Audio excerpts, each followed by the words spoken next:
Okay, our first moves or drills that we'll do, first one is unilateral reinforced, needle point 1, toggle recoil, toggle stance. Please remember everything has a contact, a thrust, and a stance. And we will do these on the speeder or the table, and then we'll move to the spine. I'll show you how that will set up. So, needle point 1, speeder would be set in away from us, center of the table. I'm going to use my pisiform. In this case, I would palpate superior, contact inferior, reinforce my hand, toggle recoil. Again, we'll do this, palpate superior, contact inferior, reinforce, and adjust. If we were to do this on the spine, we'd have the headpiece slightly raised. The patient would be in a side posture position. We're going to use this in segments C1, C2.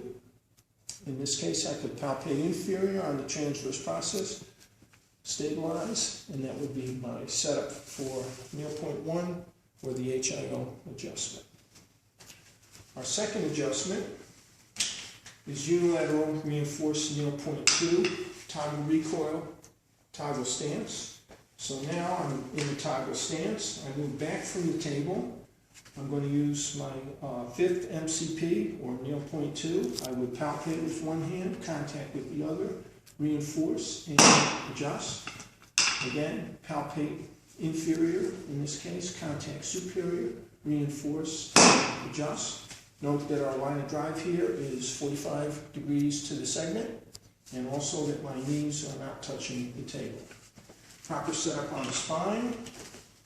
We would drop the headpiece to a neutral position. This is a thoracic spine adjustment. I would palpate the lamina with one hand, contact with my fifth MCP, needle point 2, and adjust. Our third adjustment is unilateral, reinforced, needle point 2, toggle recoil from a one-line stance. So we place the speeder board in the center of the table. I would palpate with my inferior hand, contact with the radial knife edge, reinforce and adjust. Again, palpate inferior, contact superior, reinforce and adjust. Line of drive again is 45 degrees to the segment. I'm contacting the distal tip of the spinous process. The setup on the spine would be as follows. I'm in a one-line stance, palpate that distal tip, put my fifth MCP or needle point 2 on there, stabilize, line of drive is 45 to the segment, or in this case, a P to A component with an I to S component. Next, we will go to our prone break. All right. So for a prone break, we will stand in one or two line stance. It's going to depend on how comfortable you feel in this. I'd use a radial knife edge, which is our second MCP. I would line up with my great toe.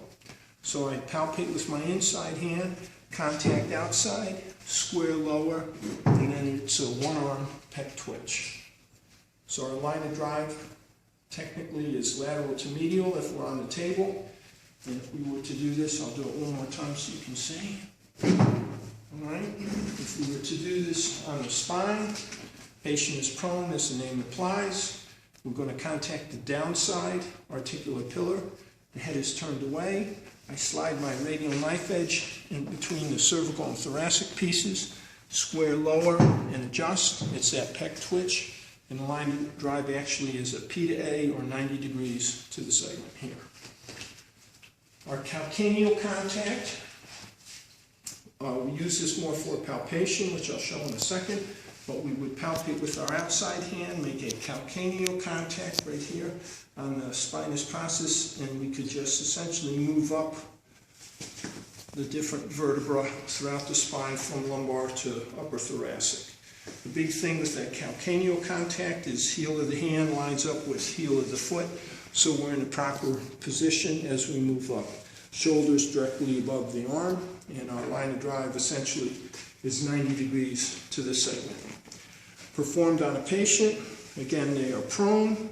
We could palpate the various spinous processes and just note this springing action as we move up. So you could reinforce your hand on that, as the case may be. Next, we'll go to a bedside. Our bedside is performed very similarly to the calcaneal contact, except now we're going to stand, palpate on the side of the table, so we would palpate here, or we could palpate up there.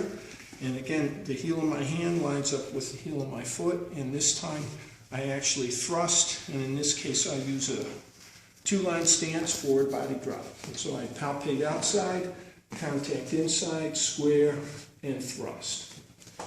The performance of this on the spine, patient's in a prone position. This is an upper thoracic, levels 2, T2 to T5. The head would be turned towards us. For a patient, you're probably going to want to use a one-line stance. We would palpate the ipsilateral transverse process, come in like this. We can stabilize the head, get over the contact, and then give our forward body drop. Again, our line of drive is P to A, 90 degrees to the segment, and the segments are T2 to approximately T5. Last one in this series is a double pisiform, so we would put both hands together in double pisiform, and so our nail point ones are going to make our contact. I'll go back to my one-line stance. I'd make a bilateral palpation, contact, square, and lunge. All right, line of drive on a double pisiform is 40 to 60 degrees to the segment. Episternal notch is over the midline. Setup on the spine would be bilateral palpation on the same segment, transverse process. I'm going to come in with my pisiforms. Episternal notch is over the midline, which is the spinous processes in this case, and then it's a forward body drop. And that ends the first segment.